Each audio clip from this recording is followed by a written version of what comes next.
Olha, eu acho que se eu pudesse, eu sou um atleta frustrado, sabe assim, eu queria ter sido... Não, eu também acho. O cara correu só 120 km montanha acima, é uma frustração. Eu estou muito decepcionado com você, viu, Guilherme?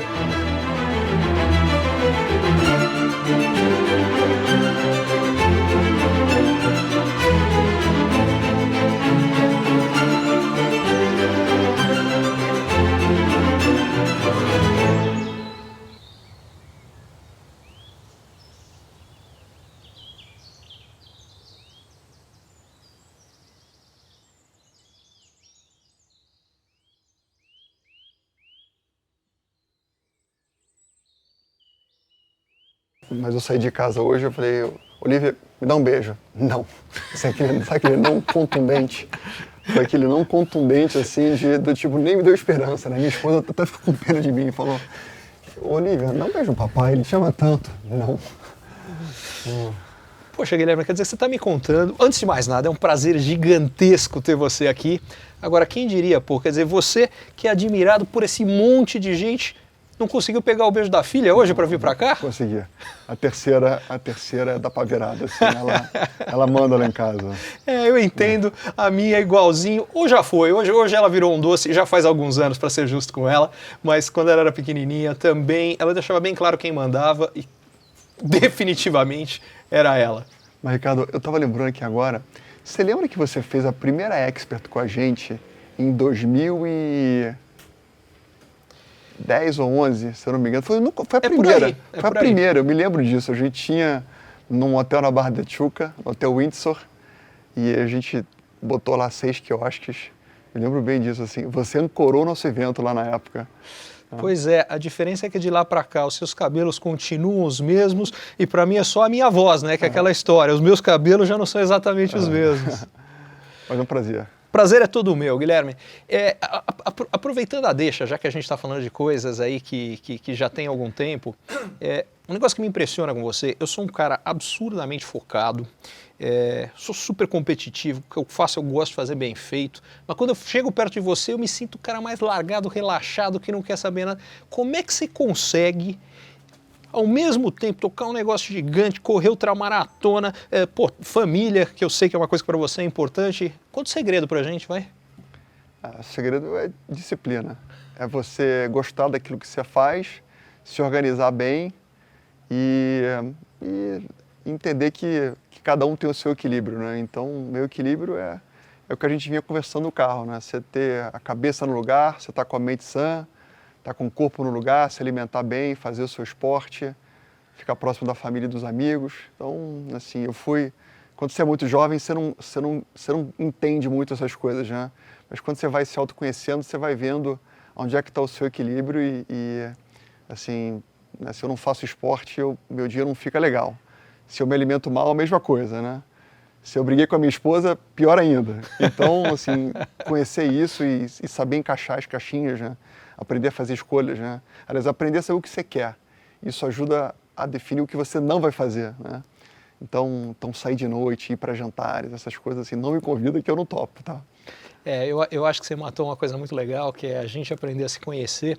E a segunda coisa, para poder fazer, a gente tem que aprender a dizer não para um monte de coisa. Eu acho que essa talvez seja a parte mais difícil. É difícil, né? É difícil você ser... Para mim, pelo menos, é dificílima. Não, eu tive mais dificuldade, mas eu aprendi bastante a dizer não hoje em dia. Teve algum evento que aconteceu que foi importante para catalisar esse insight? Falar, pô, tem que saber dizer não, porque a única forma de dizer sim para o que importa é dizer não para o resto todo, né? Olha, eu tive um momento da minha vida, em 2010, 2011, quando a gente se conheceu, que foi duro, porque eu comecei a empresa do zero. Então, todo empreendedor que começa do zero, que nem eu comecei, você vai na raça no começo. Eu lembro que a primeira vez que eu conversei com você, contando você, eram 12 na equipe. Era isso. Então, você começa do zero e você aprende a botar a mão na massa. Então, por muitos anos, e eu comecei a empresa porque eu fui demitido do meu emprego anterior, né? E aí você quer se provar e assim por diante. Então, eu me envolvi em muita coisa. Eu era 24/7 e a minha esposa trabalhava comigo. Então, a minha esposa foi minha estagiária lá atrás. E Quer dizer, teve algum momento que você foi chefe dela, né? Porque isso aí certamente inverteu, fui né? Fui chefe dela e a história conta que depois ela assumiu o controle da empresa. Né? Assim, por 10 anos a vida foi muito intensa na empresa e a empresa vai crescendo. E se você não muda o seu jeito de ser, você começa a atrapalhar a empresa e ela não cresce por sua culpa, porque você está microgerenciando tudo. Isso é uma coisa que eu tenho uma curiosidade também e é uma coisa que eu não sei fazer, e é por isso que eu tenho curiosidade. Empresas de tamanhos diferentes requerem habilidades completamente diferentes. Então, num primeiro momento, quando vocês tinham duas, eu tenho certeza que você enfiava a mão na massa em tudo, porque senão não tem como o negócio funcionar. Num segundo momento, você está fazendo um processo que pelo menos todo mundo que estava contratando, você conversou com esse cara e contratou. Chega num outro que não dá nem... Já há um bom tempo passou do ponto que você não consegue fazer. Você tem que ir largando o controle. Como é que é para você essa coisa de largar o controle? Assim, no começo é difícil. Mas quando eu tive esse evento em 2010, que eu quase tive um piripaque, né, eu cheguei a separar da minha esposa, fiquei 6 meses separado, de tão envolvido que eu estava na empresa, de tão frenético que eu estava nas rotinas, e meu dia não dava conta. E falei, se isso é vida, eu não quero mais ter essa vida empresarial. Mas por quê? Porque a empresa foi mudando e eu não fui mudando o personagem que eu era. Perfeito. E na vida empresarial, empresa que vai dando certo, essa é a coisa mais difícil que tem, porque a empresa muda de patamar e você não se transforma.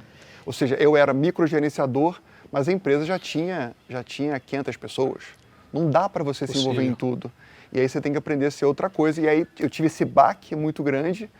E aí eu falei, eu preciso aprender a ser um líder diferente. Eu preciso aprender a evoluir junto com a evolução da companhia.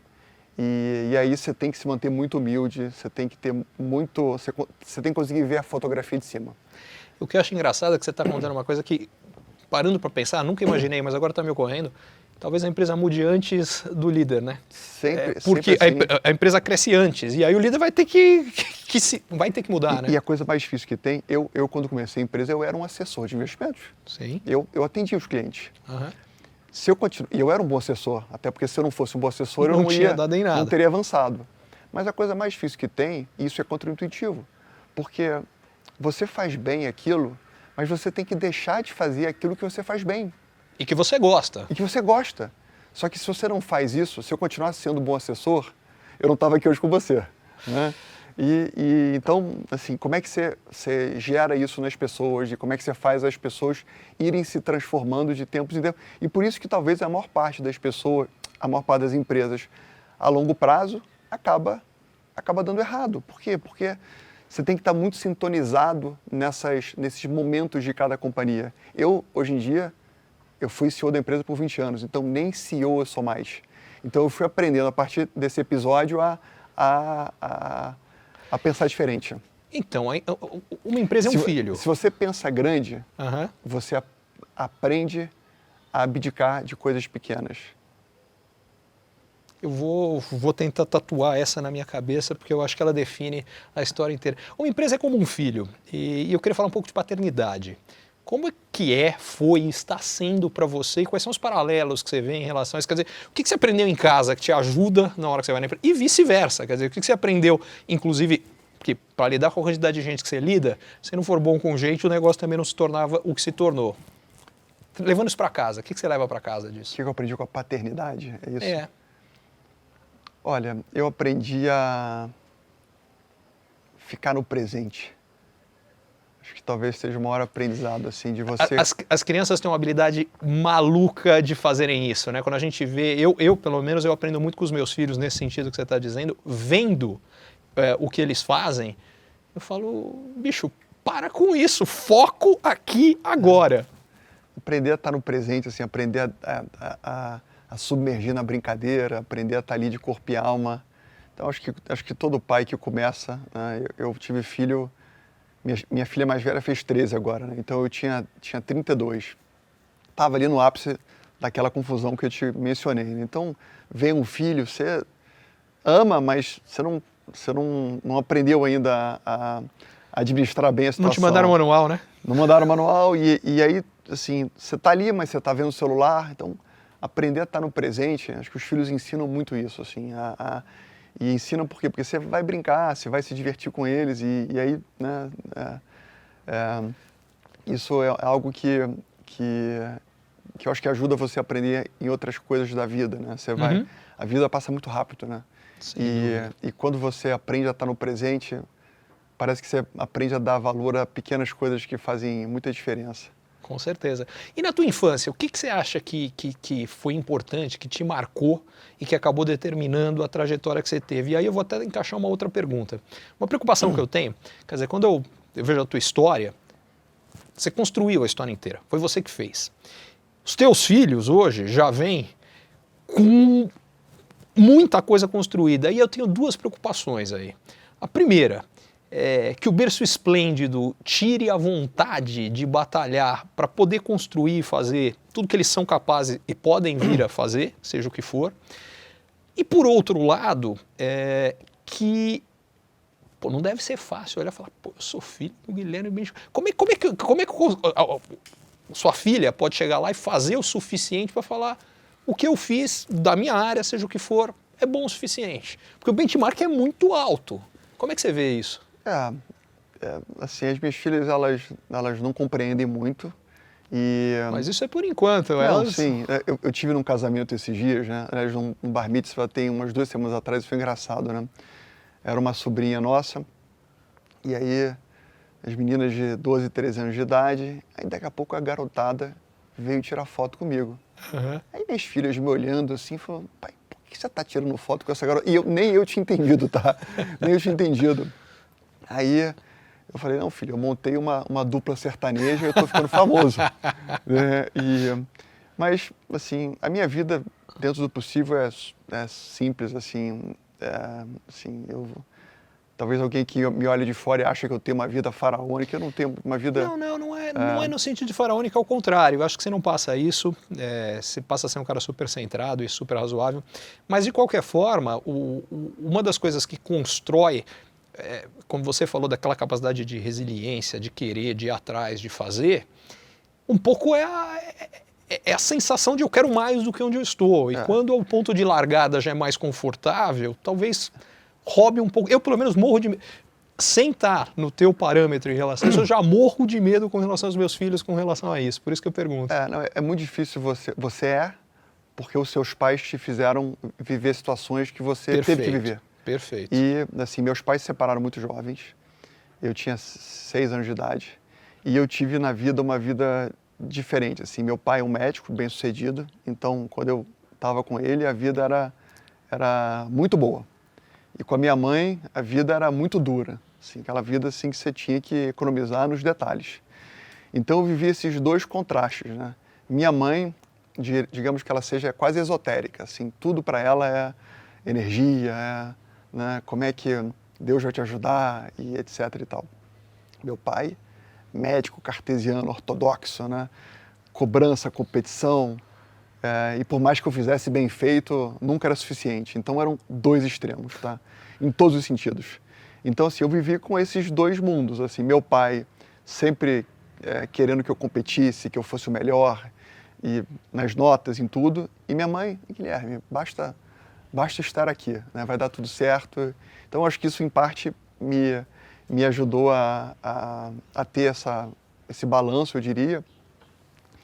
Mas a minha vida foi muito marcada de muito carinho, assim, muito carinho da minha mãe especialmente, e de uma dureza que eu agradeço muito ao meu pai, de sempre me mostrar que dá para fazer sempre mais e melhor. Nesse sentido, você contava que quando você era mais novo, você achou que você ia ser tenista profissional. Até que ponto essa influência do teu pai, essa coisa, foi importante? Total. Assim, meu pai, me lembro que meu pai, ele adorava tênis e acho que ele foi um tenista frustrado, assim, nunca foi muito talentoso. E desde muito garoto, desde os 5 anos de idade, eu jogava tênis e eu tinha algum talento.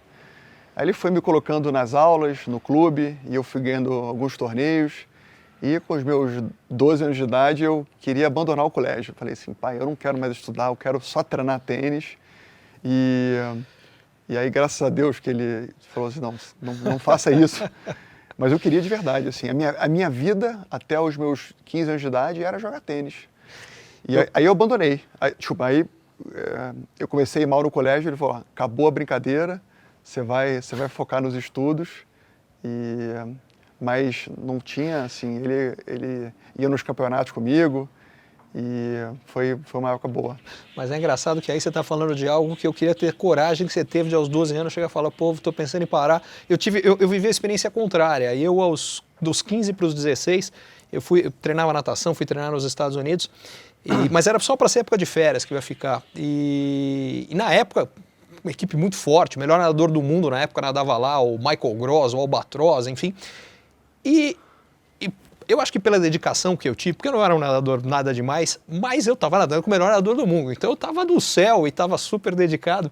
E o treinador, que aliás era o treinador da seleção americana, ficou impressionado na época e me fez um convite para ficar treinando com os caras. Falou, olha, você ficar 1 ano e meio aqui com a gente, na Olimpíada em Seul você pega a medalha. Eu falei, tá louco? Só na turma que treina aqui tem 35 melhor do que eu não vou ganhar isso aqui nunca, não sei o quê. E na época a natação era a minha vida e eu dei para trás. Você não sabe como esse negócio me marcou. Até outro dia... Aliás, acho que foi muito útil na minha vida, né? Porque eu passei a olhar para as coisas e falei, olha, daqui para frente eu só me arrependo do que eu fizer, não do que eu não fizer, porque eu nunca vou saber o que teria acontecido, né? Mas o esporte ajuda muito, né? Ajuda muito a... Eu tento mostrar às minhas filhas como é que a vida vai ser, estimulando elas a competirem em algum tipo de esporte. Porque a competição... É parte da vida. É a vida como ela é. Olha, você vai perder, você vai sofrer, você vai sentir frio na barriga, você vai se frustrar, você vai ter que aprender a ser humilde, não é? Você vai comemorar e se emocionar com vitórias que você não imaginava que você fosse capaz, você vai se descobrir maior do que você se achava. Mas isso é a vida, né? A vida depois de adulto, a vida é isso tudo, né? Como é que você vai competir, você tem que se planejar, você tem que ter disciplina. Então o esporte me ensinou muito isso. Eu estava lembrando, assim, até meus 20 anos de idade, aliás, até hoje eu acho, mas assim, qual foi a coisa que mais marcou a tua vida? Foi uma partida de tênis com os meus 12, 13 anos de idade contra o Vitor Belfort. Não sei se você conhece o Vitor, lutador, um grande amigo meu. E ele era campeão carioca de tênis. Isso eu nunca soube, que ele era um tremendo tenista, eu nunca soube. Ele é um atleta completo, tá? O que ele colocar a mão, o pé, vai dar certo. Tá? Ele foi zagueiro do Flamengo, ele era espetacular. Aí, toda final de tênis no Rio de Janeiro era eu com ele. Eu fiz com ele umas 6, 7 finais. E ele era mais atleta do que eu. Né? Eu era mais talentoso que ele, que bom que ele está escutando aqui. Tá? Mas ele era muito atlético. Eu não era tão atlético, mas eu tinha talento. E aí, nessa final, que meu pai foi assistir, meu pai sempre chegava atrasado, porque ele era médico, então tinha lá os clientes dele e tal. E eu comecei o set tomando um 5-0 dele. Falei, caramba, vou de novo tomar mais uma bicicleta do Vitor e vai ser 6-0, 6-0 essa. Aí quando meu pai chegou, ele chegou no 5-0. E eu virei a partida, fiz um 7-5, o segundo set ele ganhou de 6-4 e o terceiro set eu ganhei de 6-3. Nessa hora que eu lembro até hoje do placar. Então aquilo na minha cabeça foi a coisa mais marcante que eu tinha feito, porque virar um jogo contra o Vitor, que era um atleta impecável, com o pai dele que ficava em cima dele o tempo inteiro, e eu via a felicidade do meu pai. Então, assim, eu acho que eu tive a sorte de ter tido experiências na adolescência de coisas que pareciam impossíveis e que no final deram certo. E isso foi ajudando a moldar meu caráter como pessoa e como empreendedor. E você contou um pouco sobre a tua experiência com Gustavo Borges também, que eu achei incrível. Foi, não, essa história que eu contei de por que foi tão marcante essa história de eu não ter aceitado ficar para treinar, que quando essa coisa aconteceu, na época que eu recebi esse convite, eu nadava, competia na mesma categoria que o Gustavo Borges, e ganhava dele na época, né? Enfim, mas passou a Olimpíada de Seul e não aconteceu nada e tudo bem, mas na Olimpíada em Barcelona, 4 anos depois, o Gustavo Borges foi ganhar a primeira medalha olímpica dele, e aí eu falei, Deus do céu, o que poderia ter acontecido se eu tivesse tentado? Como eu comentei com você, eu levava uma vantagem muito injusta em relação ao Gustavo, porque apesar da gente nadar na mesma categoria, na mesma prova, porque eram categorias baseadas em ano, eu sou de 71, ele é de 72, mas eu sou de fevereiro e ele é de dezembro, então eu era quase 2 anos mais velho do que ele. Não, ele tem uns 30 centímetros a mais que você, então, né? mas na época, porque eu tenho 1,85 1,82m, mas com 13 anos eu tinha 1,78m. E ele tinha 1,90m, a diferença não era tão grande. E principalmente, ele era magérrimo na época, depois é que ele ficou forte. Então ali dava para encarar. Mas a outra coisa interessante que você contou, dessa experiência que você falou do jogo, me fez me lembrar de uma competição, que era a competição que, quando a gente era moleque, mais que... Porque hoje em dia, esporte parece em televisão toda hora, mas quando a gente era criança, eu sou um pouco mais velho que você, a única coisa que aparecia era futebol. E um pouco depois começou a aparecer o vôlei com o Luciano do Vale, enfim, mas não aparecia mais nada. E tinha uma competição de natação, era a única que aparecia na televisão, que era uma competição feita pela Jovem Pan e patrocinada pela Kibon. E aparecia na Record, se não me engano. E aparecia no rádio, enfim, moral da história. Era competição que toda a molecada queria ganhar, porque essa era que os colegas da escola iam ficar sabendo, porque o resto era só no meio da natação, né? Ali todo mundo ficava sabendo. E eu sempre quis ganhar essa competição, todo ano eu chegava na final e eu nunca ganhei nem medalha nesse negócio. O último ano que eu podia nadar isso aí, eu me preparei super bem, Bom, chegou na hora da...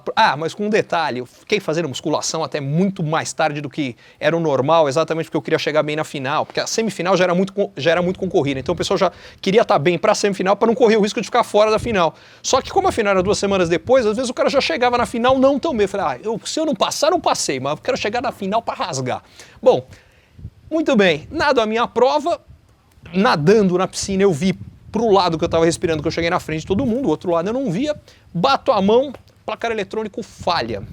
Coisa que, aliás, aconteceu quando o Gustavo Borges ganhou a medalha dele, que ele foi em segundo lugar, mas quando apareceu, o placar também não tinha aparecido, ele apareceu em 7º, e eu lembro que eu assisti isso aí numa loja de televisão, no Centro Empresarial, eu trabalhava lá na época, quando teve a prova eu fui descer para ver, e aí saiu o resultado, não, 7º, e aí o pessoal falando, esse cara não é de nada, 7º, e eu pensando, quem aqui é o 7º do mundo de alguma coisa, né?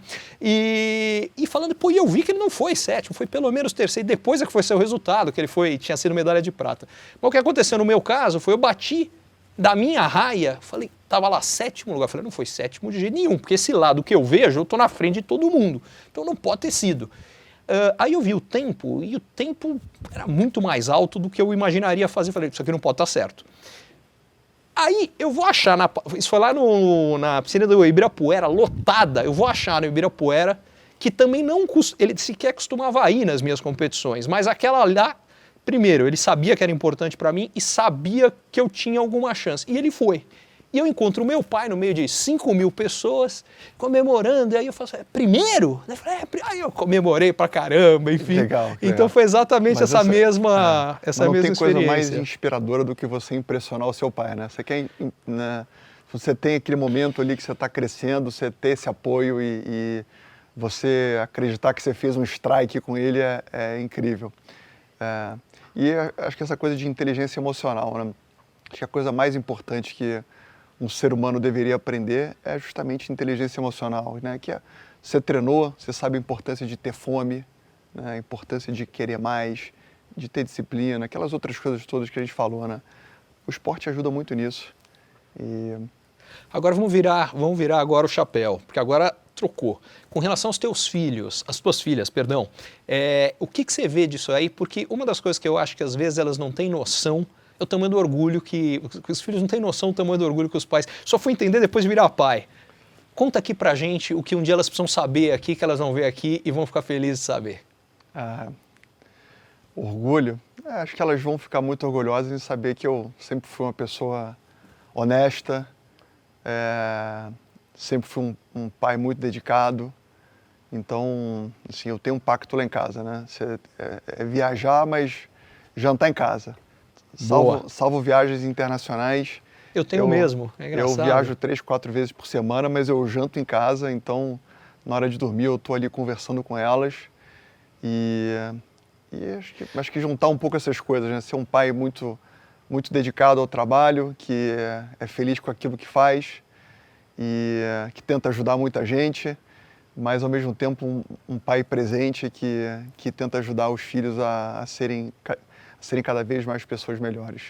E já que você falou de viagem, agora uma viagem pelo outro lado. Qual foi a viagem inesquecível, a melhor viagem que você já fez? Viagem inesquecível? Eu sei que você gosta muito de natureza, né? Olha, eu adoro a Patagônia. Não sei se você teve a oportunidade de conhecer. Ainda não. É engraçado porque eu tive uma conversa há menos de uma semana falando, essa aqui tem que colocar logo, eu ainda não tive a chance de fazer isso não. Eu fui para a Patagônia umas 20 vezes. Sei. E eu adoro esse contato com a natureza extrema, assim, aquela coisa de você se sentir num ambiente inóspito. Então, desde Bariloche no verão... Bariloche eu já fui várias vezes, assim, mas... E fiz a parte dos Lagos Andinos, mas quando você fala, por exemplo, sei lá, Torres del Paine... Torres del Paine, essas partes todas da Patagônia... Os glaciares ali embaixo. Eu adoro, assim, sempre que pode eu levo as minhas filhas e são 4, 5 dias, assim, numa cabana, em algum lugar diferente.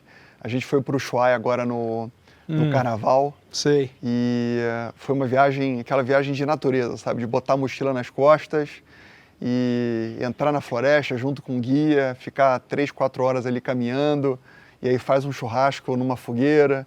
Então é aquela coisa simples, mas que te desconecta do celular e te obriga a ficar conversando, a ficar admirando a natureza, né? Isso me tranquiliza muito, minha esposa adora também.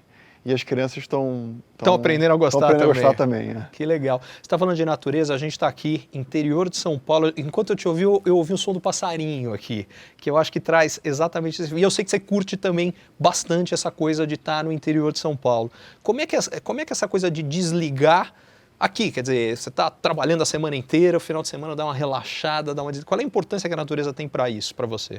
Para mim, eu entro, se eu não estou próximo da natureza, eu sou carioca, né? Eu morava em frente à praia, então o rio você sente falta dele quando você não tem mais, né? Então o cheiro do rio, o cheiro do mar, eu entendo que ele me tranquilizava, mas eu não tenho mais. Então quando eu chego no rio, eu sinto o cheiro do Rio de Janeiro, né? Que é o cheiro do mar. Sim. E aqui em São Paulo a vida urbana ela é mais conturbada, né? Então quando eu tenho esse momento meu de ir para o interior e escutar o passarinho e me concentrar no horizonte, e aquilo me centra de um jeito diferente. Mas eu acho que a minha cabeça não para, a minha cabeça está ali, mas eu tô sempre pensando em alguma coisa. Eu acho que é mais do que não para. Para mim é engraçado você falar a coisa do cheiro do mar, eu sinto isso, o cheiro das árvores. Aqui é um negócio que me dá uma acalmada, me centra. E quando você fala a cabeça não para, ela não para, tô com você. Mas ela muda a rotação e, principalmente, ela muda o foco.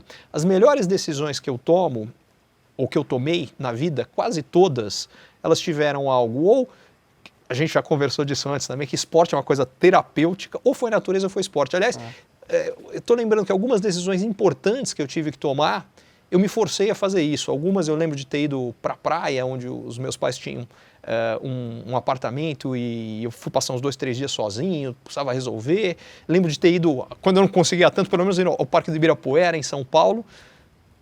E aqui, interiorzão de São Paulo, para mim foi importante também aquela coisa do pé na grama, enfim. Não, e quando você está perto da natureza, por mais que você tenha um desafio na vida empresarial, quando você olha a natureza, parece que as coisas ficam mais devagar, né? Parece que você consegue raciocinar melhor sobre a solução e aquele enigma indecifrável fica mais... E eu acho que o principal, o tamanho dos problemas, ele diminui. Porque em relação à natureza, a gente é tão pequeno.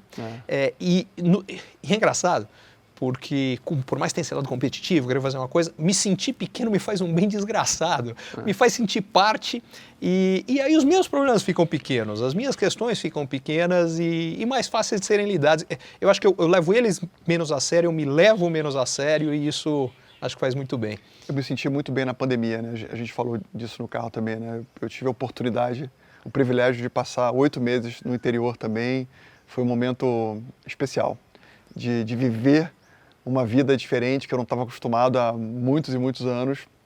Então eu lembrava minhas férias de infância, que a minha tia-avó tinha uma casa na Serra do Rio de Janeiro. Sim. E passar 8 meses com as minhas filhas ali o tempo inteiro, sem ter que sair de casa, aliás, sem conseguir sair de casa, na verdade. No caso, foi bom, foi bom.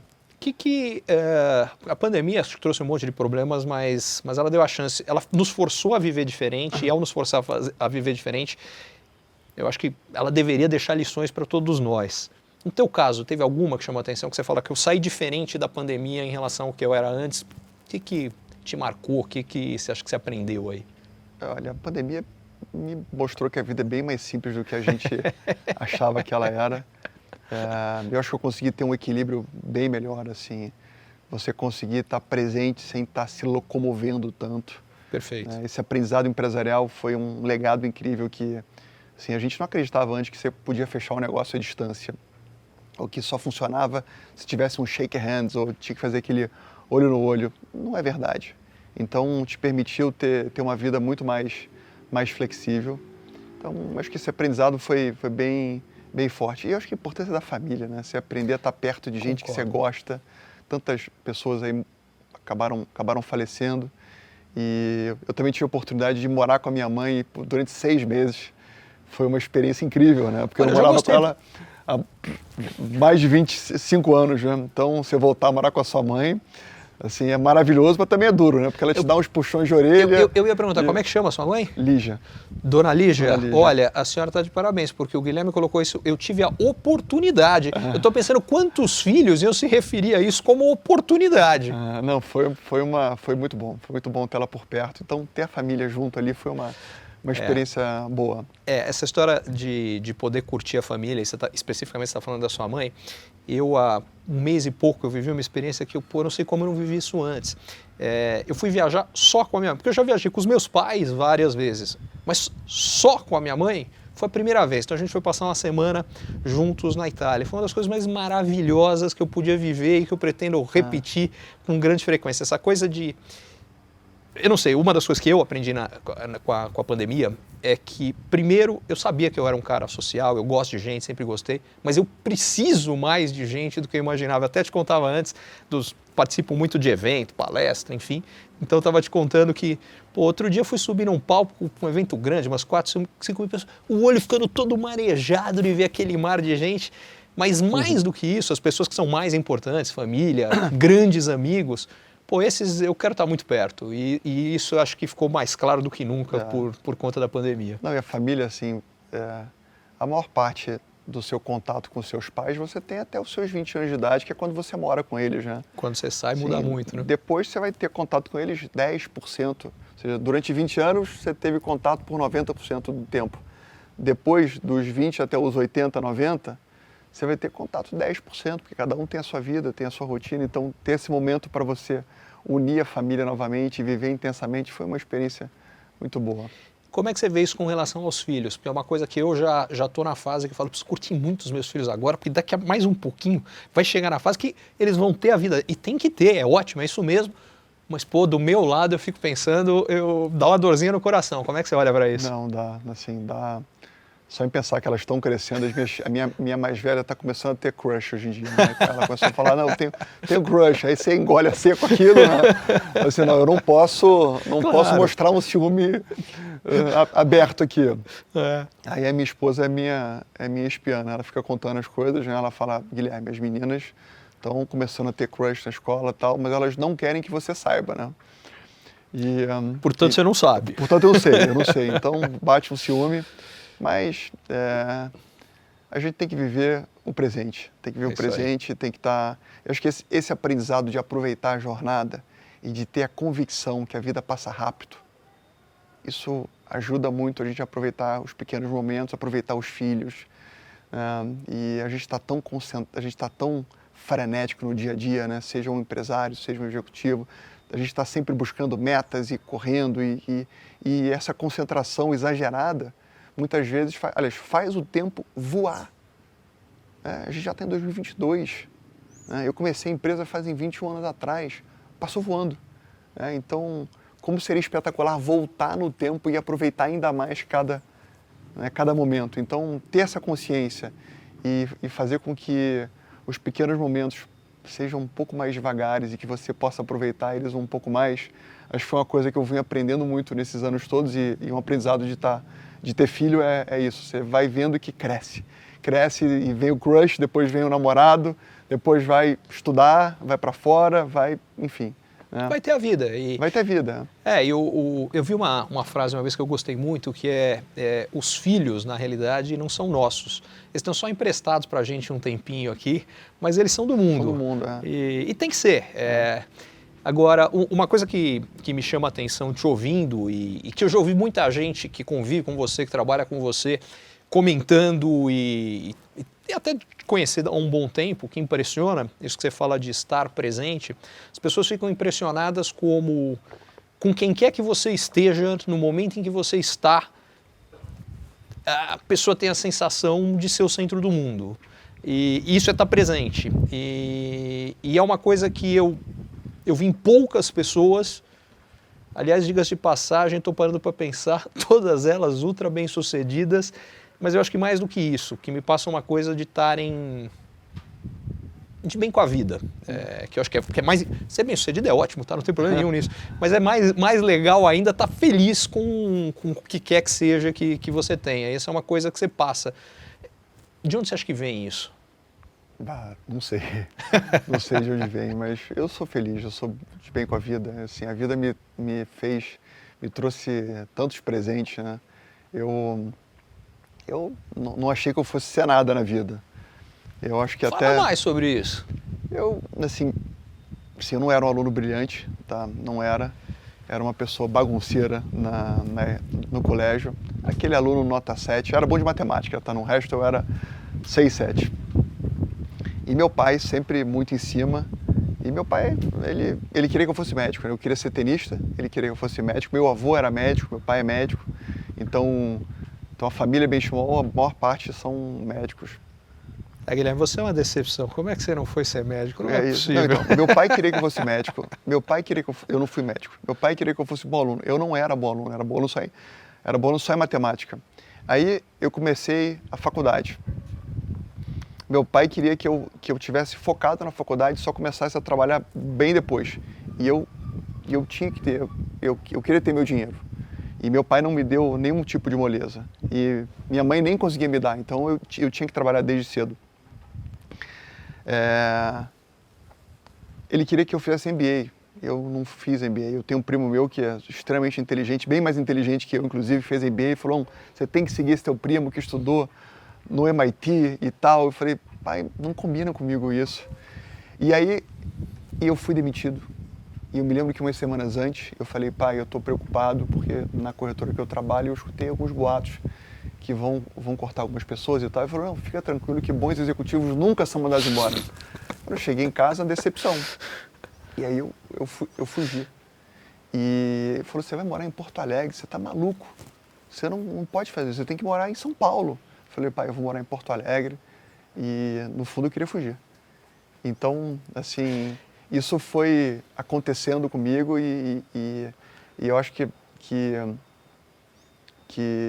isso foi me trazendo muita humildade, sabe? Muita humildade, me deixando com muita fome. Acho que a combinação de fome e humildade, ou seja, você cair muitas vezes na vida e muita gente duvidar de você, e acima de tudo o teu pai, né? Com todo o carinho do mundo, com todo o amor que eu sei que ele sente por mim, ele duvidar de você e você ter fome, você dar a volta por cima, aprender a cair, aprender a levantar, aprender a sacudir a poeira e de novo. Acho que isso vai formando caráter e vai mostrando que você pode muito mais. E é interessante, né? Porque Porto Alegre você fala que foi o fugir, mas foi um refúgio, né? Foi o caminho de se fortalecer e tudo que foi possível construir depois. Agora acho interessante porque você contou uma coisa que eu vi muito em várias trajetórias também.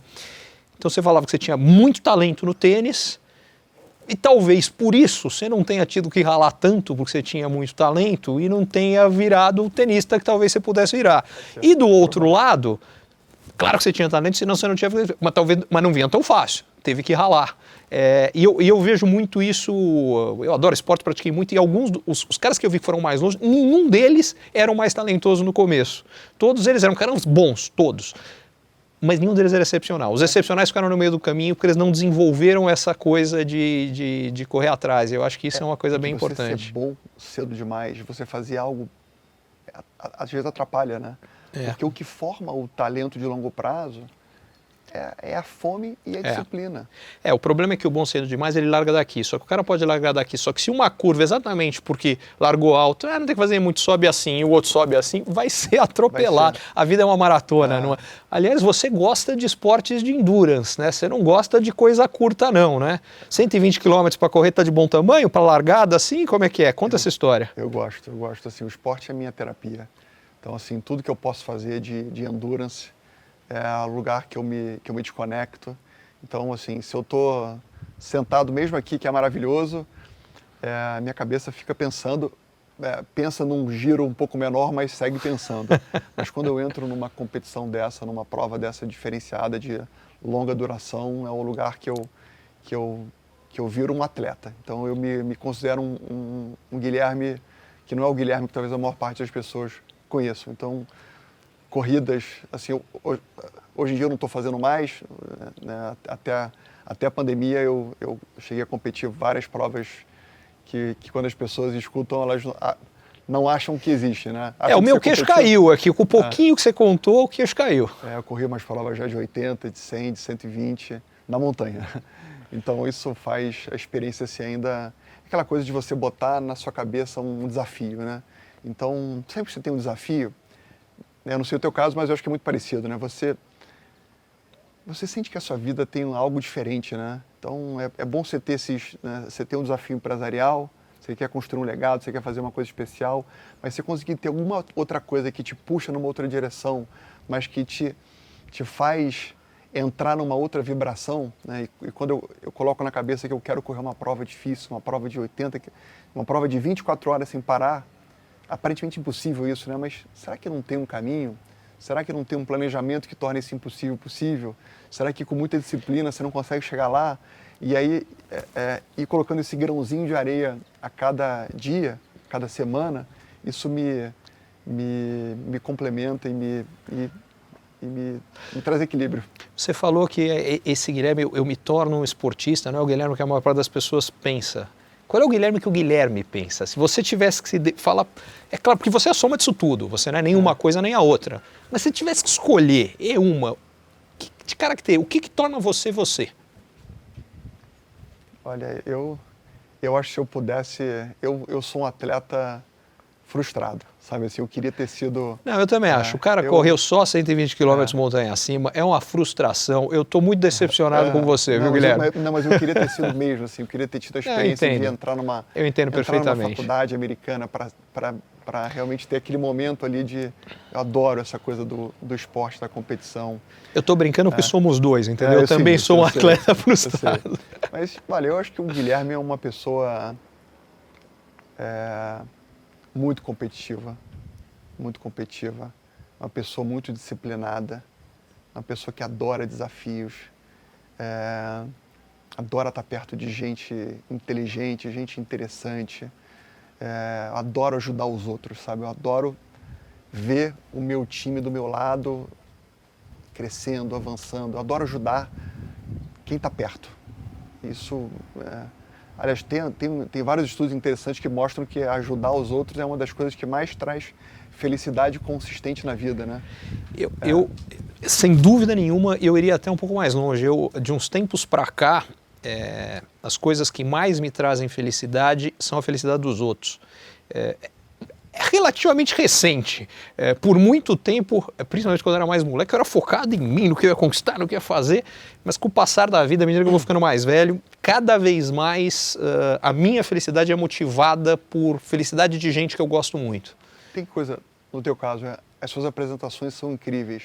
Tem coisa mais bacana do que você acabar a apresentação de 5, 10 mil pessoas e ver a energia daquelas pessoas ali, vendo tudo que você está explicando, o seu cenário que você está traçando, né? Isso é ajudar, isso é ajudar. E o que eu acho que é incrível, eu imagino que você deva ver isso numa escala até muito maior do que a minha, é a quantidade de gente que vem contar depois como foi impactadas por coisas que a gente falou, coisa que a gente fez, coisa que às vezes pra gente é uma bobagem. E a pessoa conta e fala, cara, mudou a minha vida, porque a partir disso eu tomei a decisão que fez isso. Na realidade, quem mudou a vida dela foi ela mesma, mas teve um gatilho, serviu para um gatilho importante. E é muito bacana, é muito legal. Na vida empresarial, assim, acho que tem quando você assim, na XP, que é a maior parte da minha vida, né? Quando você cria uma empresa onde não existe o eles ou elas, né?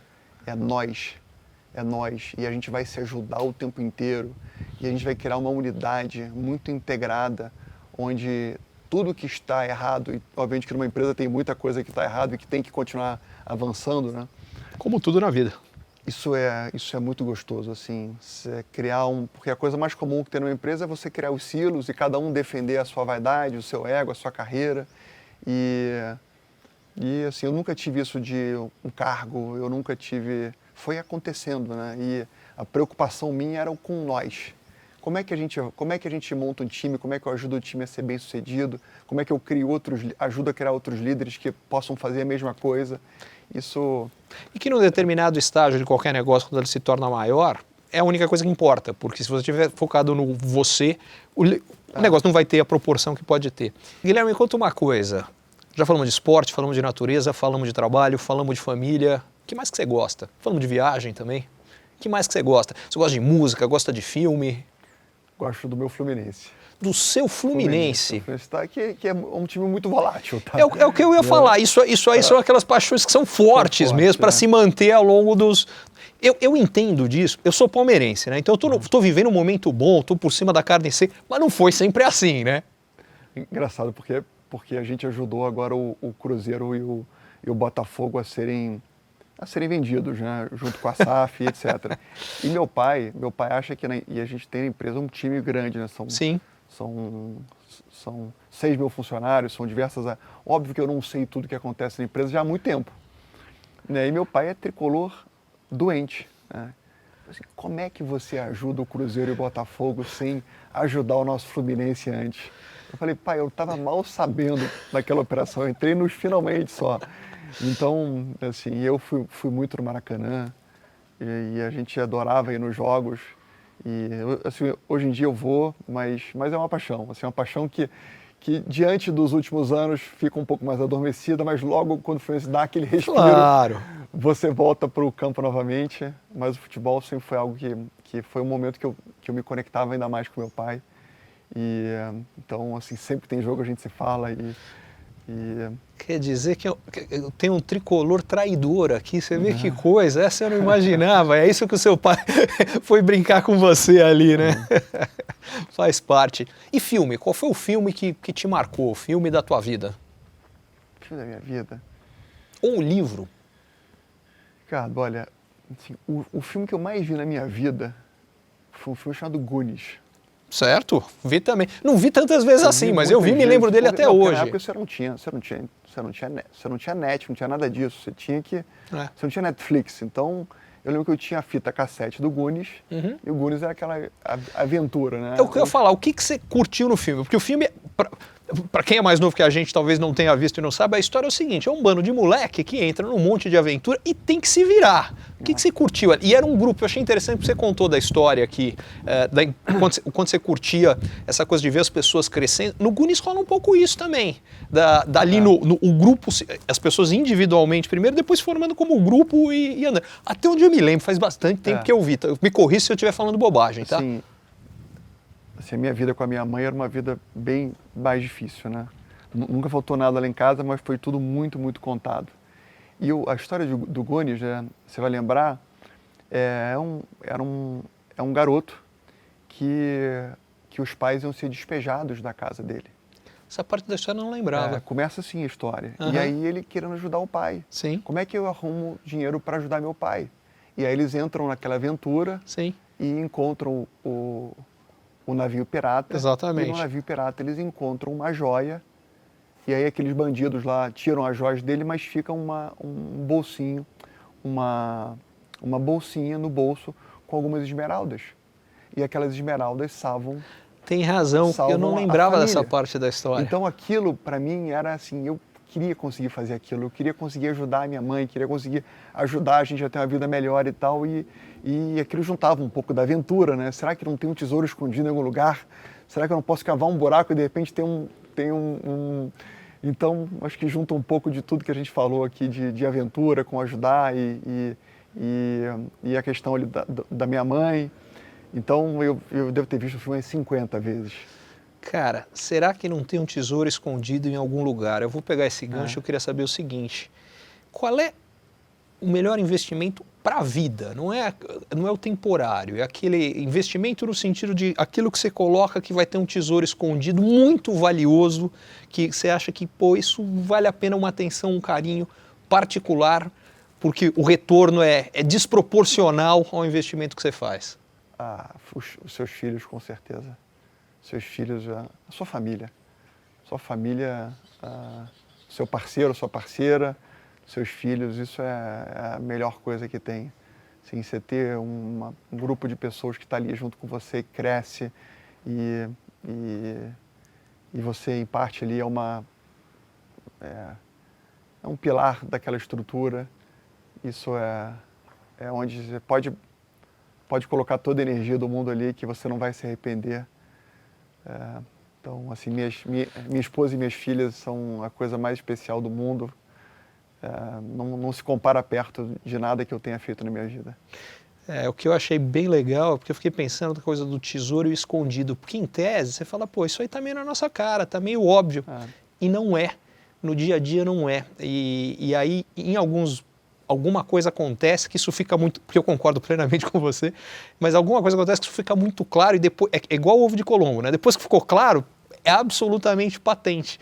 Mas não é, a priori está escondido. Eu estou com você e eu acho que a gente precisa criar as condições para fazer isso, priorizar os locais que permitam você ter essa curtição, valorizar a chance de algo que de fato é mágico, né? Quando a gente pensa, né? No final, se imagina que com você não seja diferente também. Tudo que a gente faz é para fazer com que a família fique feliz, né? Você quer fazer com que eles se sintam amparados, né? Que você possa ajudá-los a conquistarem aquilo que eles sonham. Óbvio que é importante que você também seja feliz, né?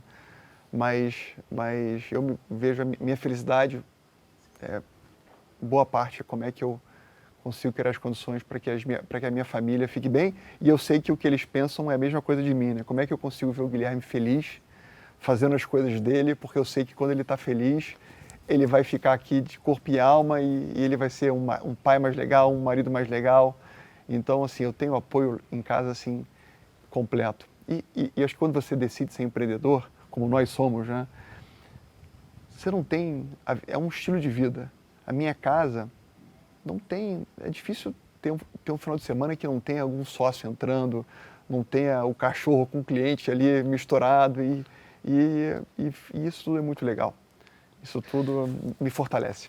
E eu acho que o que você está contando é uma outra coisa, né? Que quando você gosta do que você faz, aquilo é uma missão, o conceito de trabalho que muita gente vê quase como um fardo, como um peso, ele não existe. É o contrário, trabalho e algo que é prazeroso e alegria estão casados, né?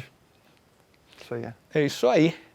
Bom demais. Mas calma aí que eu fiquei sabendo que você está aprendendo a cantar.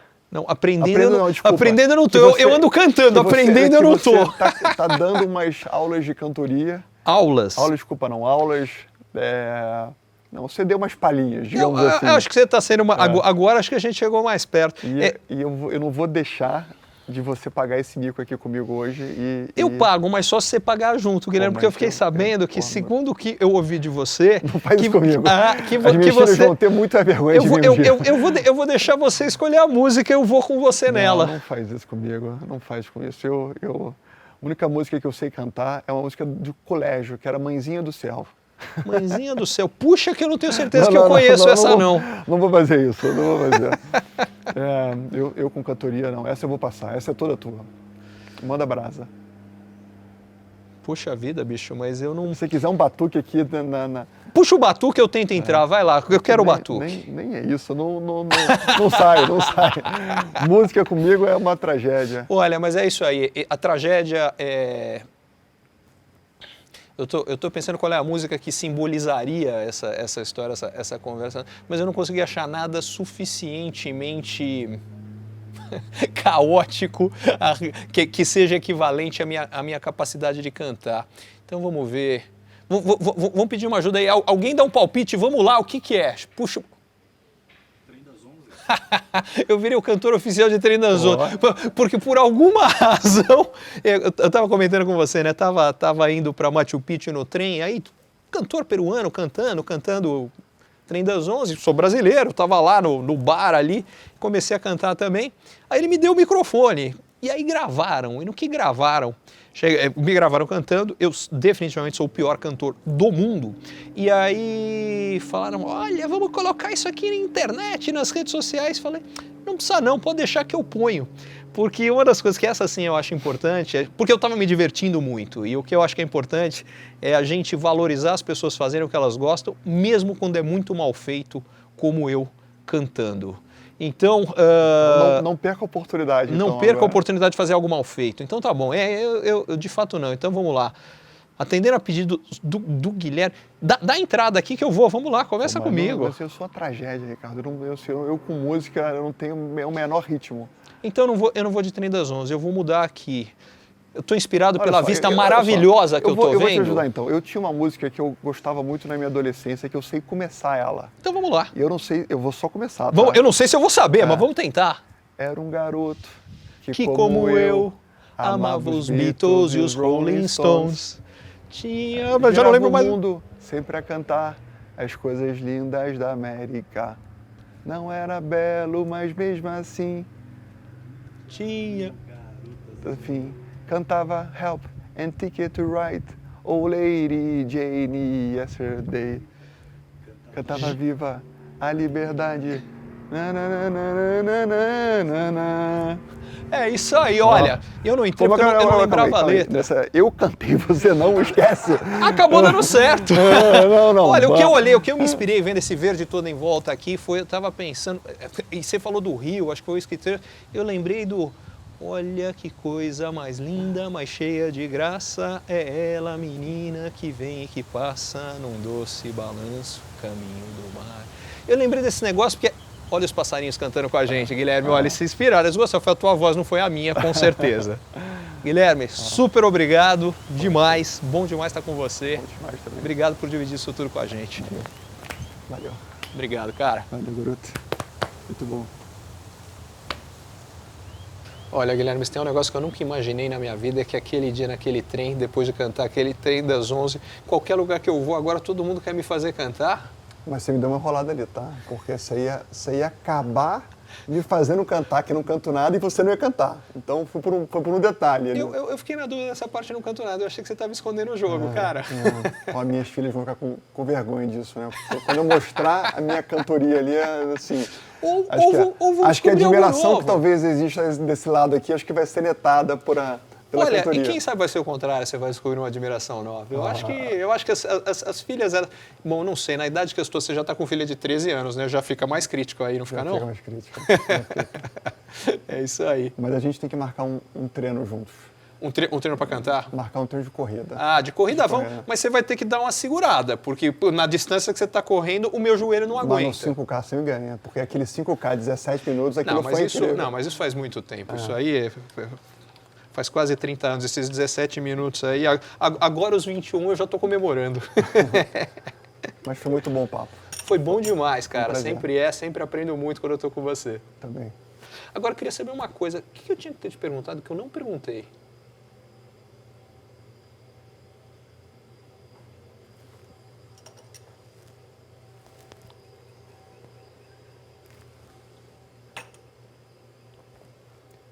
Talvez... Essa pergunta é interessante, né? O que você faria de diferente se você voltasse no tempo? Tremenda pergunta, cara. Como é que eu não te perguntei isso? Conta pra mim. Olha, eu tenho até medo de mudar porque eu cheguei aqui, né? Mas eu acho que eu teria aproveitado mais a jornada. A gente falou sobre isso no papo, né? A gente fica tão concentrado ali em fazer as coisas, em cumprir as nossas metas, isso é fundamental. Mas a vida passa rápido. E a gente está aqui para ser feliz, né? Hoje então, você faz isso? Faço isso. Tento aproveitar cada momento e é importante ter as metas audaciosas, é importante ter os planos malucos no bom sentido, mas é importante comemorar e aproveitar cada momento porque já se passaram Eu tenho 45 já, né? Eu já passei metade da vida, talvez. Não fala já que eu tenho 51, cara. Não faz isso comigo, mas não. Você tá ótimo também. Mas aproveitar os pequenos momentos e fazer com que talvez eles passem um pouquinho mais devagar, porque no final passa tudo muito rápido. A tua pergunta é tão boa que eu não vou conseguir escapar não respondê-la também. Eu teria aquele momento aos 16 anos, eu teria largado tudo, que é o que eu precisava, porque na época o treinamento lá eram 6 dias por semana, 8 horas por dia, então não dava para seguir estudando. Eu teria largado tudo, teria ficado e pagado para ver no que dava, ainda hoje eu acho que não teria dado em nada. Eu não acho que eu era bom o suficiente para isso, mas eu não ia morrer com essa dúvida, não. Legal.